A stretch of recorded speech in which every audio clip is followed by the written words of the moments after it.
Bom dia, pessoal! Tudo bem com vocês? Pessoal, hoje nós teremos uma atividade de língua portuguesa no novo guia de orientações do Toy Story, nas páginas 2 e 3. E depois uma atividade de história no livro Ápice, nas páginas 138 e 139. Na página 2, nós vamos ter uma história chamada É Hora da História, de Jussara Rodrigues. Renata é a professora de uma turma de crianças de 8 anos. Ela adora ler livros de histórias para seus alunos. No final do horário, as crianças sentam-se no chão de frente para a Renata. A professora começa a história dizendo: A história de hoje é João e o Pé de Feijão. A professora conta a história, mostra as gravuras do livro e faz perguntas. As crianças ficam quietinhas e curiosas durante a história. Sabrina diz: Adorei a história, conta outra professora. Renata responde: Hoje não há mais tempo, porém amanhã vou ler a história da Chapeuzinho Vermelho. Combinado?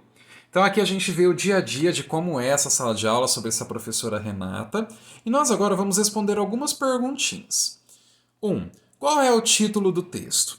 Qual é o nome do texto que vem antes dele começar? 2. Quem é o autor? Quem é o autor que está no final do texto? 3. Enumere os parágrafos no texto. Há quantos parágrafos? Vamos olhar, pessoal, a quantidade de parágrafos. Aqui eu tenho um parágrafo. Na fala eu tenho um parágrafo também. Um, dois, mais um. Três. Onde tiver o parágrafo, onde eles deram parágrafo, é a quantidade. Então vocês vão ir contando e anotar o total. 4. Quem é Renata?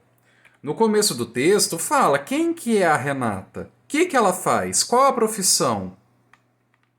5. O que a professora gosta de fazer no final do horário? No texto está falando no final do horário o que acontece. 6. Como ficam as crianças durante a leitura? Aqui nessa parte, como que as crianças ficam, depois que a professora conta a história, mostra as gravuras? Todas as respostas estão no texto. 7. O que Sabrina diz no final da história? Aqui tem a fala da Sabrina. Sabrina diz o quê? 8. Qual foi a história que a professora leu para os alunos?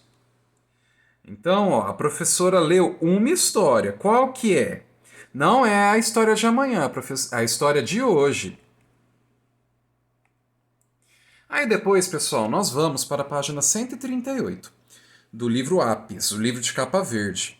Povos indígenas e africanos. Pessoas de várias origens contribuíram para enriquecer o idioma, a religião, as artes plásticas, a música, o teatro, a literatura, a alimentação, o vestuário, a arquitetura, entre outros aspectos da cultura brasileira. Mantivemos diversos hábitos de indígenas do território brasileiro, como dormir em redes, hábito comum em algumas regiões do Brasil, e cultivar e comer mandioca e milho. Preservamos também técnicas de construção, como o uso de sapê, planta usada para construir telhados, e técnicas de pesca, como a utilização de pari, armadilha feita de palha trançada usada pelos indígenas na pesca, além de jogos, brincadeiras e lendas. E aqui nós temos a continuação. As línguas indígenas, assim como algumas africanas, formaram o português falado no Brasil, enriquecendo nosso vocabulário com nomes de pessoas, Iara, Moacir, Cauã, Jandira, de lugares, Curitiba, Maceió, Goiás, de frutas e plantas, jabuticaba, guaraná, babaçu, amendoim, de animais, jacaré, arara, pirarucu, de utensílios, como tipóia, e de alimentos, pipoca, beiju de tapioca.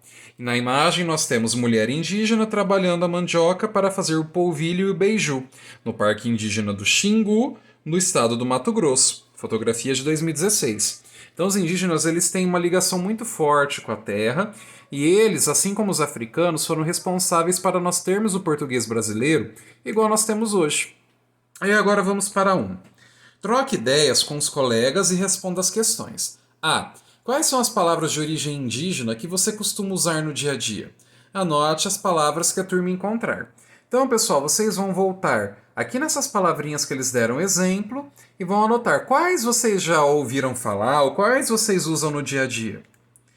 E na B, há em sua comunidade influências indígenas? Quais? Lembram nas outras aulas, pessoal, o professor falou uma influência que até hoje a gente tem que fazer todos os dias para se manter limpo. Qual que é essa influência indígena? Depois a gente vai ver um pouquinho sobre os africanos também, ó. A cultura brasileira também foi formada por muitos elementos trazidos pelos povos africanos. Várias técnicas e produtos utilizados na construção de edificações no período colonial vieram da África. Afinal, em muitas partes do Brasil, eram os africanos escravizados que erguiam casas e edificações. Traços da cultura africana estão muito presentes nas artes e nas festas populares brasileiras. Danças e gêneros musicais como samba, batuque e capoeira desenvolveram-se entre os afrodescendentes. Instrumentos musicais como o berimbau, o atabaque ou o agogô são adaptações brasileiras de instrumentos africanos.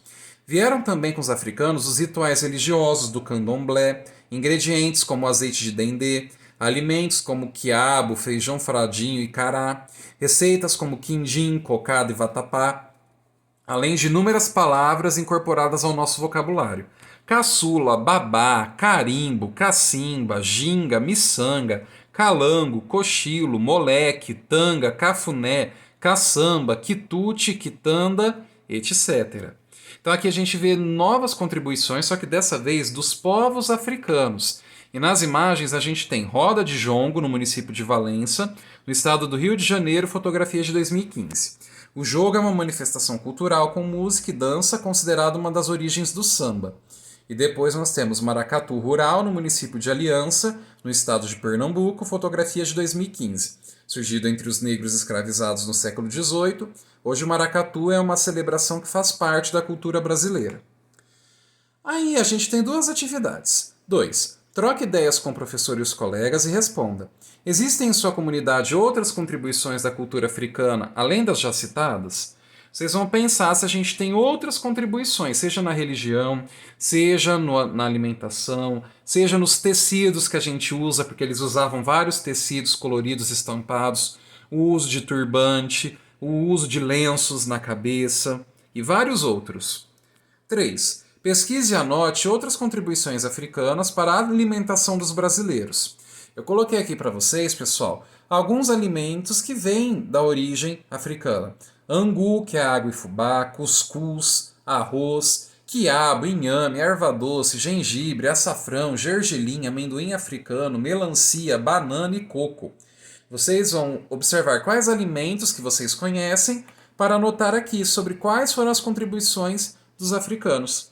Lembrando, pessoal, as frutas que a gente tem hoje, que a gente costuma comer, muitas delas vieram de outros países para cá. O Brasil ele é rico em frutas que às vezes a gente nem conhece.